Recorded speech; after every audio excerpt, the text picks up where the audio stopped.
नमस्कार मित्रों, अपने चैनल देहाती इंस्टीट्यूट में आप सबका स्वागत है। आज वीडियो में आप लोगों को इंग्लिश का जो बेसिक है पूरा कंप्लीट कराने वाला हूँ। इस वीडियो को आप लोगों को कंप्लीट देख लेना है। इस वीडियो को देखने के बाद आप लोगों को इंग्लिश बेसिक कंप्लीट हो जाएगा, दूसरी वीडियो देखने की ज़रूरत नहीं पड़ेगी। तो चलिए हम लोग वीडियो को शुरू करते हैं। तो हाँ, इंग्लिश जो स्टार्टिंग होती है वो होती है हमारी साउंड से। तो मैं यहाँ से स्टार्ट करता हूँ क्रम से आपको। तो साउंड, ये मैंने लिखा है साउंड, क्योंकि जितने भी मानव का जन्म इस पृथ्वी पर हुआ उन्होंने पहले साउंड निकालना सीखा। जब साउंड निकालना सीख गए तो उसमें वहाँ से फिर बना हमारा लेटर। लेटर है मतलब लेटर या इंग्लिश हो सकते हैं या फिर हिंदी हो सकते हैं। जैसे इंग्लिश के लेटर आप लोग जानते हैं, ए से जेड, जी इंग्लिश के लेटर होते हैं।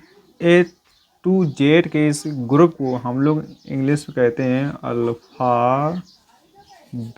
अल्फ़ाबेट हिंदी में कहते हैं हम लोग वर्णमाला। वर्णमाला ए टू जेड जी लेटर हो गए हमारे।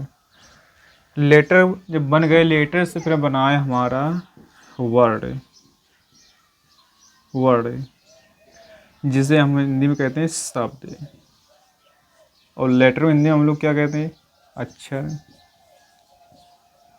और साउंड हिंदी में हम लोग क्या कहते हैं, ध्वनि। तो पहले किसका निर्माण होता है, ध्वनि का, क्योंकि हम लोग जब भी मानव का जन्म हुआ उन्होंने का निकालना सीखा पहले ध्वनि। जब ध्वनि निकालना सीख गए वहाँ से उन्होंने लेटर बन गया। लेटर मतलब अब इंग्लिश लेटर हो सकता है या फिर हिंदी के लेटर अलग अलग कैटेगरी में डिवाइड हो चुके हैं। तो लेटर किससे कहते हैं, ए टू जेड, मतलब एक अक्षर हो उसे लेटर कहेंगे। जैसे बना दिया हमने ए, जी का लेटर, हमने बना दिया बी, जी का लेटर, हमने बना दिया सी, जी का लेटर, हमने बना दिया डी, जी का लेटर। एक अक्षर हो उससे क्या कहेंगे हम लोग, लेटर।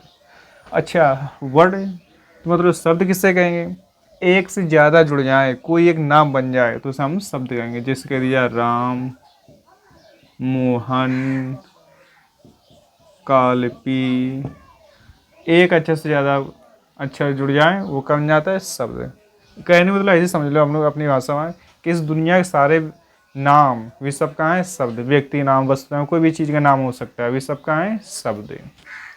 तो चलिए मैं आशा करता हूँ आप लोगों को लेटर और वर्ड में आपको अंतर मालूम चल गया है। एक अक्षर हो उसे लेटर कहेंगे, और कोई भी व्यक्ति या वस्तु को कोई नाम आ जाए तो उससे क्या कहेंगे हम लोग, वर्ड। इंग्लिश हिंदी में शब्द। लेटर, वर्ड, और वर्ड से फिर बनाया हमारा क्लाउज। अच्छा, अब क्लाउज को हम लोग क्या कहेंगे, क्लाउज को हम लोग हिंदी में कहते हैं उपवाक्य। उपवाक्य। तो क्लाउज क्या होता है, क्लाउज में एक सब्जेक्ट होता है और एक वर्ब होती है, उसे हम क्लाउज कहते हैं। एक सब्जेक्ट जैसे कह दिया आई प्लेड, मैंने खेला। तो आई एक सब्जेक्ट जी और एक जी का है वर्ब। एक सब्जेक्ट और एक वर्ब, उसे क्या कहेंगे हम लोग, क्लाउज जी। चलिए, तो मैं ऐसा करता हूँ आप लोगों को क्लाउज भी समझ गए। क्लाउज से फिर बनता है हमारा सेंटेंस।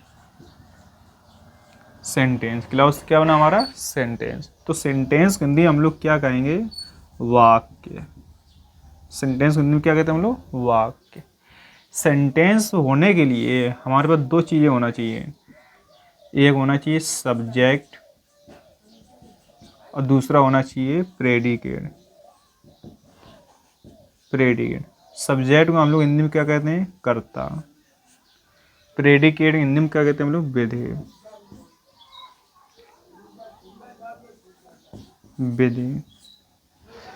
तो यहाँ तक आप लोग बिल्कुल सही समझे थे, देखते चले बस वीडियो कंटिन्यू। प्रेडिकेट में दो तीन चीज़ें हैं इसमें, कौन कौन सी दो तीन चीज़ें वो देख लें आप लोग। पहला आता है इसमें वर्ब।